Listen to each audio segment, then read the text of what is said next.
कल शाम को सेबी का circular on multi cap fund आने के बाद बहुत सारा लोगों का मन में ये क्वेश्चन आ रहा था और मुझे भी बहुत सारा क्वेरीज आ रहा था कि अभी मल्टी कैप फंड में क्या करूं, क्योंकि मल्टी कैप फंड का जो ओरिएंटेशन है वो अभी बदलने वाला है। तो हम लोगों को मल्टी कैप फंड में रहना चाहिए कि नहीं, मल्टी कैप फंड में अभी इनहेरेंट रिस्क जो है वो बढ़ गया है कि नहीं, मल्टी कैप फंड को रिडीम करके हमें लार्ज और मिड कैप के चले जाना चाहिए कि नहीं, या फिर ये जो ओवरऑल डिसीजन लिया गया है ये अच्छा है कि नहीं म्यूचुअल फंड इंडस्ट्री के लिए, म्यूचुअल फंड जो इन्वेस्टर है ऑलरेडी उन लोगों के पक्ष में ये डिसीजन जो है कि नहीं। ये सब बहुत सारा क्वेश्चंस आ रहा था, तो मैंने सोचा एक वीडियो बना के आप लोगों के साथ ये शेयर किया जाए। इस वीडियो में क्लियरली मैं एक्सप्लेन करूंगा। पहले तो राय जो आया है, जो सर्कुलर आया है उसके बारे में जानेंगे, लेकिन उससे भी ज्यादा इंपॉर्टेंट है कि इसका इंपैक्ट क्या होने वाला है, इसका इंप्लीमेंटेशन होने के बाद जो इंपैक्ट हमारा पोर्टफोलियो में एज अ रिटेल इन्वेस्टर होने वाला है, उसका रिस्क, उसका प्रोज एंड कॉन्स के बारे में हम लोग जानेंगे। तो इस वीडियो को बिना स्किप किए हुए एंड तक जरूर देखिएगा। और देखिए ये बहुत ही इंपॉर्टेंट सर्कुलर है, तो मैं डिटेल में इसको डिस्कशन करूंगा। इसमें आप लोगों को क्या स्ट्रेटेजी होगा, आपका पोर्टफोलियो में क्या एक्सरसाइज करना पड़ेगा, उसके बारे में भी डिस्कशन रहेगा। पाई चार्ट ड्रॉ करके मैं लाइव एग्जांपल दिखा के आप लोगों के साथ बात करूंगा। तो वीडियो इसलिए थोड़ा सा बड़ा हो सकता है, लेकिन देखिए ये आपका हार्ड अर्न्ड मनी, आपका जो भविष्य का गोल है उसका प्रश्न है, तो उसमें आप 10-15 मिनट अगर स्पेंड करेंगे तो वो तो आपको करना ही है, क्योंकि मैं थोड़ा सा प्योर एक्सप्लेन करूंगा और आप लोगों को क्या करना चाहिए, एक्शन पॉइंट क्या होगा वो एक्शन पॉइंट के ऊपर बात करूंगा। तो वीडियो को प्लीज एंड तक जरूर देखिएगा। नमस्कार दोस्तों, मैं हूं संजय और आप देख रहे हैं आपका चैनल संजय टॉक्स। तो चलिए शुरू करते हैं। देखिए कल जो सेबी का सर्कुलर आया मल्टी कैप फंड के ऊपर, पहले तो जो मिनिमम इक्विटी ओरिएंटेशन था या मिनिमम इक्विटी कैटेगरी में उसका निवेश होना चाहिए था मल्टी कैप फंड का, वो था 65%। अभी वो इंक्रीज होके minimum allocation 75% of total portfolio उसको करना ही करना है। तो जो भी फंड अपना इक्विटी एलोकेशन 75% से नीचे रखे थे, मान लीजिए 68% रखे थे, उन लोगों को अभी जो अपना इक्विटी एलोकेशन है वो बढ़ाना है और अपना डेब्ट और कैश कंपोनेंट्स को कम करना है। तो इसका एक इंपैक्ट आएगा, वो मैं बाद में डिस्कस करूंगा इस वीडियो में। अब देख लेते हैं जो मेन यहां पे आया है। देखिए लार्ज कैप में 25% मिनिमम निवेश चाहिए, उसमें मिनिमम जो आपका मिड कैप में निवेश चाहिए वो है 25%, और सिमिलरली आपको स्मॉल कैप में भी 25% एलोकेशन मिनिमम चाहिए। कोई फंड अगर मल्टी कैप कैटेगरी के अंतर्गत आता है या प्रोडक्ट का जो नाम है उसमें मल्टी कैप को यूज करता है तो देखेंगे इसका इंपैक्ट क्या हुआ। तो देखिए सेबी को ये रूल या सर्कुलर जो भी बोलिए ये लाना पड़ा इसीलिए क्योंकि बहुत सारा मल्टी कैप फंड में क्या हो रहा था, लार्ज कैप स्टॉक्स में बहुत ज्यादा आपका ओरिएंटेशन हो रहा था, उसके बाद जो है वो मिड कैप स्टॉक्स में होता था, लेकिन स्मॉल कैप में एकदम भी नहीं, ना के बराबर अपना एलोकेशन रहता था। बहुत सारा मल्टी कैप में तो ऐसा था 8%, 10% से भी कम एलोकेशन उसका स्मॉल कैप में था। तो ये सेबी ने कहीं ना कहीं देखा, ऑब्जर्व किया, नोटिस किया, और उन लोगों के मन में यही आया, जो मैं भी कहीं ना कहीं इसमें से सहमत हूं।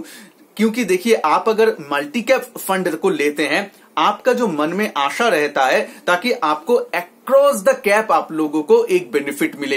अगर कोई फंड मल्टी कैप बोल के प्रोडक्ट को दे रहा है तो उसमें सभी टाइप का कैप का आपका जो मिश्रण रहना चाहिए, और मिश्रण ऐसा नहीं कि स्मॉल कैप के नाम पे सिर्फ 2%, 3% दे दे, बस नाम के वास्ते स्मॉल कैप हो गया, बिल्कुल भी नहीं। तो सेबी ने इसको नोटिस किया और उसके लिए ये जो सर्कुलर आया, कहीं ना कहीं उसके पीछे यही कारण है। मल्टी कैप वही लेते हैं या हम लोगों को लेने के पीछे जो कारण रहता है ताकि हमें अक्रॉस द कैप थोड़ा सा एक्सपोजर मिले। वो एक्सपोजर मिलने का जो कारण है, वो कारण ही अगर नहीं हो रहा है, वो जो रीजन है, वो रीजन को ही अगर फंड नहीं फुलफिल कर पा रहा है तो ये इन्वेस्टर के साथ ठीक नहीं है। इसमें अभी देखना है हमें एडवांटेज और डिसएडवांटेज क्या होने वाला है। जो लोगों के पास ऑलरेडी मल्टी कैप फंड है, मल्टी कैप कैटेगरी का, जो मेरे मानना है बहुत सारा लोगों के पास होगा ही होगा, उन लोगों को अभी क्या चिंता चल रहा है या उन लोगों के मन में जो क्वेश्चंस आ रहा है उसका समाधान क्या है। चूज करने के लिए आपको क्लियर कट एक्सपोजर रहेगा। अगर आप लोग लार्ज कैप और मिड कैप बेस्ड ही चाहते हैं कोई फंड, आप लोग स्मॉल कैप में उतना बिलीव नहीं करते हैं,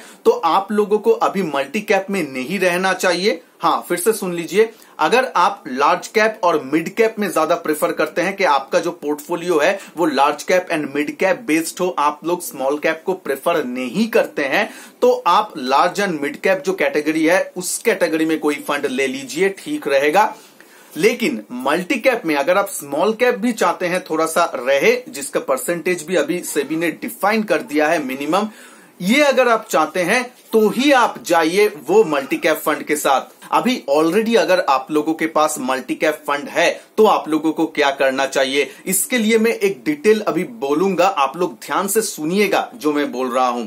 आपको क्या करना है, थोड़ा सा काम आप लोगों को बढ़ जाएगा, वन टाइम प्रोसेस है, कर लीजिए। पूरा जो आपका नेक्स्ट भविष्य है वो अच्छा होने वाला है, इसको मिस मत कीजिए। तो मान लीजिए आपका जो म्यूचुअल फंड पोर्टफोलियो है वो 1 लाख का है, उसमें 2 लार्ज कैप फंड है, 2 मल्टी कैप फंड है, 2 मिड कैप फंड है। ऐसा अगर आप लेके चल रहे हैं तो ईच फंड का पोर्टफोलियो ओपन कीजिए, उसका जो एलोकेशन है अपना लार्ज कैप स्टॉक्स में, मिड कैप, स्मॉल कैप में, उसको नोट डाउन कीजिए, जस्ट परसेंटेज ऑफ एलोकेशन लिखिए। तो ऐसा आप करते जाइए और उसमें भी आप देखिए कि आपका जो वेटेज है वो फंड का, वो आपका टोटल पोर्टफोलियो में कितना है। मान लीजिए 1 लाख का पोर्टफोलियो में 50,000 रुपए आप सिर्फ और सिर्फ एक ही फंड में लगा चुके हैं, तो वो फंड का जो एसेट एलोकेशन रहेगा लार्ज कैप, मिड कैप या स्मॉल कैप में, वो ज्यादा वेटेज रहेगा आपका ओवरऑल पोर्टफोलियो में। ऐसे हिसाब करके आपको लिखना है।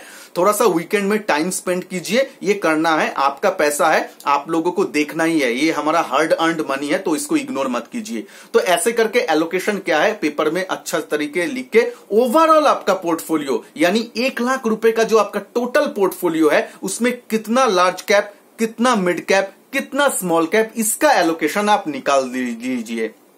अब देखिए ऑनलाइन भी बहुत सारा प्लेटफॉर्म है जहां पे अगर आप पोर्टफोलियो अपना बना रहे हैं या फिर अपना जो भी म्यूचुअल फंड है उसका कितना कितना पैसा आपने निवेश किया, कितना यूनिट दिया, वो अगर आप पंच करते हैं, एंटर करते हैं, तो उसमें आपका टोटल ओवरऑल पोर्टफोलियो में एसेट एलोकेशन दिखा देता है। तो वो आप यूज कर सकते हैं, बहुत सारा ऐप भी है, वो आप थोड़ा सा ढूंढ के वो आप कर सकते हैं। अगर आप जो प्लेटफॉर्म यूज कर रहे हैं उसमें रेडीमेडली वो मिलता है तो बहुत अच्छा है, वो पहले देख लीजिए। तो मैंने ऑनलाइन प्रोसेस भी बोला, ऑफलाइन प्रोसेस भी बोला। बॉटम लाइन है, आपको अपना ओवरऑल पोर्टफोलियो का एसेट एलोकेशन परसेंटेज वाइज जानना है, large cap, small cap, mid cap में। ये करने के बाद आपको एक पाई चार्ट जैसा मिलेगा। देखिए मैं बोर्ड में ड्रॉ करूंगा, तो वो पाई चार्ट का एक एग्जांपल मैंने यहाँ पे दिया है। ऐसा आपको बनाना है अपना ओवरऑल पोर्टफोलियो में। मान लीजिए ये बनाते हुए आपको ऐसा मिला कि आपका जो ओवरऑल पोर्टफोलियो है उसमें लार्ज कैप आपका 55% लार्ज कैप स्टॉक्स है, आपका जो मिड कैप में एक्सपोजर है वो 35% है और स्मॉल कैप में सिर्फ और सिर्फ 10% आपका एक्सपोजर है। ऐसा अगर आपको निकल के आया, अभी आप लोगों को खुद से क्वेश्चन करना है कि आप लोग कौन सा स्टाइल का इन्वेस्टर है। मतलब आप लोगों का जो स्मॉल कैप के ऊपर जो आपका जो चाहत है या स्मॉल कैप में आपका एक्सपोजर है, वो आप लोग इसमें जो निकल के आता है इसमें आप कंफर्टेबल है, या इससे आप थोड़ा सा ज्यादा हो जाए तो भी चलेगा, इसके नीचे रहे ये चलेगा, ये आपको डिसाइड करना है। इसमें कुछ फैक्टर्स मैं बता रहा हूं क्योंकि ये पर्सन टू पर्सन वेरी करेगा। आप अगर कमेंट बॉक्स में भी मुझे कमेंट करेंगे कि मुझे कितना प्रतिशत चाहिए होगा, इसका स्ट्रेट फॉरवर्ड आंसर नहीं हो सकता है, लेकिन क्योंकि ये पर्सन टू पर्सन वेरी करेगा। कौन सा फैक्टर्स आपको ध्यान में रखना है वो मैं बता रहा हूं, उसको मद्देनजर रखते हुए आप खुद से ये काम कर सकते हैं। मैं जो पॉइंट्स बोल रहा हूं उसमें ध्यान दीजिएगा। अगर देखिए जब ये आप डिसाइड करेंगे कि स्मॉल कैप में आप लोग कंफर्टेबल है कि नहीं, उसमें 3-4 चीज आप लोग देखिएगा। हाँ, स्मॉल कैप थोड़ा सा रिस्कियर एसेट होता है कंपेयर टू लार्ज कैप, ये आप सभी लोग जानते हैं। तो अपना जो रिस्क है वो थोड़ा सा जान लीजिए, आप कौन सा रिस्क कैटेगरी में फॉल करते हैं अपने आप से। उसके बाद देख लीजिए आपका फैमिली इनकम, फैमिली लायबिलिटीज क्या है, आपका जो गोल का ड्यूरेशन है वो शॉर्ट टर्म, लॉन्ग टर्म, किस गोल के तहत आप लोग निवेश कर रहे हैं।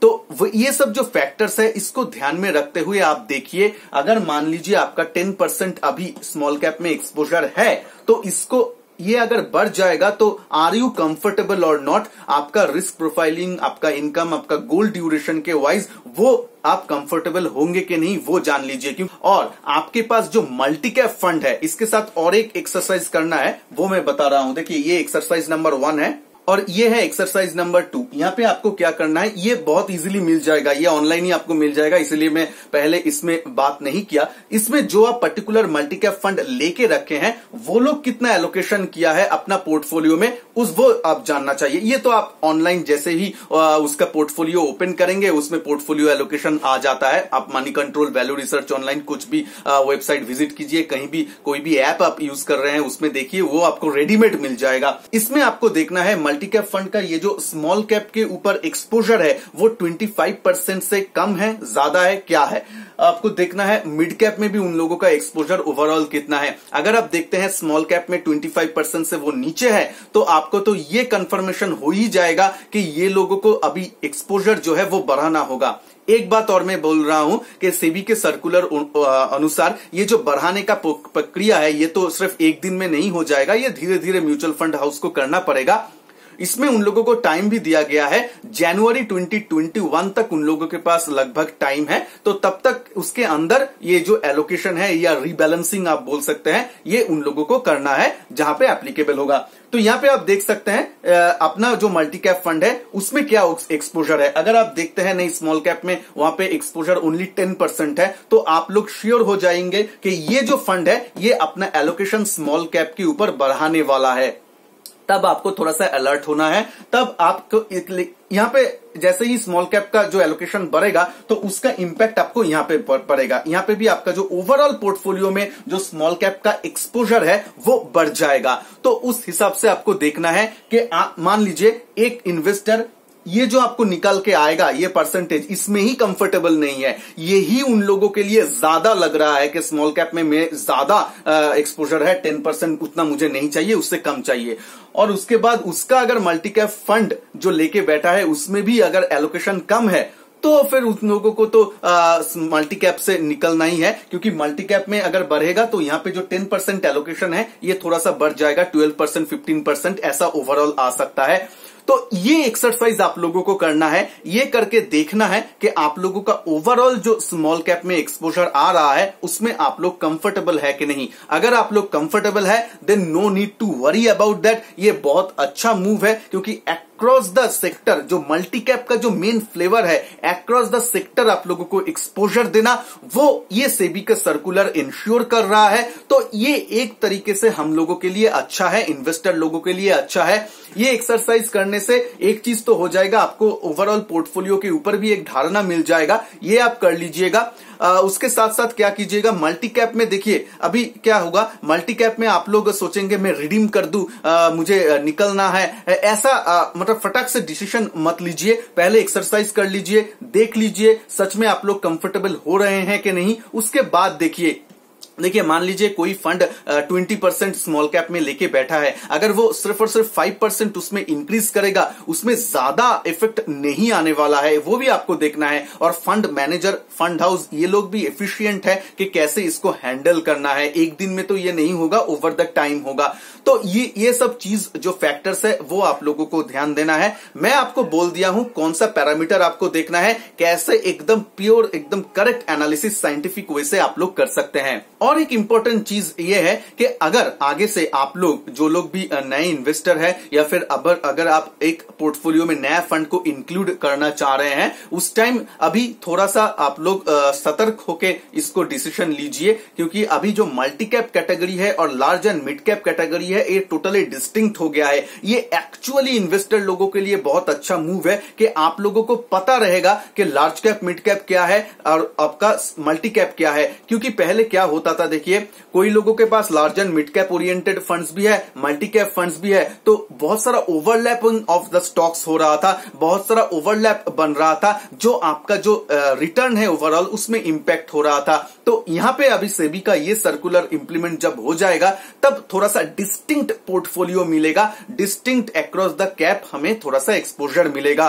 तो आप लोग ये समझ लीजिए पैनिक होने का कुछ भी जरूरत नहीं है। ये मूव एक्चुअली इन्वेस्टर का मतलब इन्वेस्टर के लिए अच्छा ही है। आप लोग एक प्रोडक्ट जब लेने के लिए जा रहे हैं तो पर्टिकुलर जो प्रोडक्ट बोल रहा है वही प्रोडक्ट आपको मिलेगा। ऐसा नहीं कि मल्टी कैप के नाम पे आपको लार्ज कैप सिर्फ दिया जाएगा, मल्टी कैप के नाम पे लार्ज और मिड कैप आपको दिया जाएगा। तो ये प्रोडक्ट वाइज इन्वेस्टर के हिसाब से बहुत अच्छा मूव है। हमें क्या करना है, हमें सिर्फ कॉन्शियस डिसीजन लेना पड़ेगा, जो मैं प्रोसेस आप लोगों को बताया हूं। वीडियो को अगर अच्छा लगे तो लाइक शेयर जरूर कीजिएगा। देखिए, इस वीडियो को अगर शेयर करेंगे बहुत सारा लोगों को फायदा इससे हो सकता है, तो प्लीज वीडियो को लाइक करने के साथ साथ शेयर कीजिए। और चैनल में अगर नए हैं तो चैनल को प्लीज सब्सक्राइब करके रखिएगा। नीचे जो रेड कलर का बटन है, पास में जो बेल आइकन है, उसको भी क्लिक करके ऑल नोटिफिकेशन ऑन करके रखिए, ताकि मैं जब भी न्यू वीडियो अपलोड करूं वो आप लोगों के पास पहुंच जाए। और आप लोग कमेंट बॉक्स में जरूर कमेंट कीजिएगा कि आप लोगों को ये सेबी का सर्कुलर के ऊपर मतामत क्या है। तो चलिए मिलते हैं नेक्स्ट वीडियो में, तब तक के लिए जय हिंद, वंदे मातरम।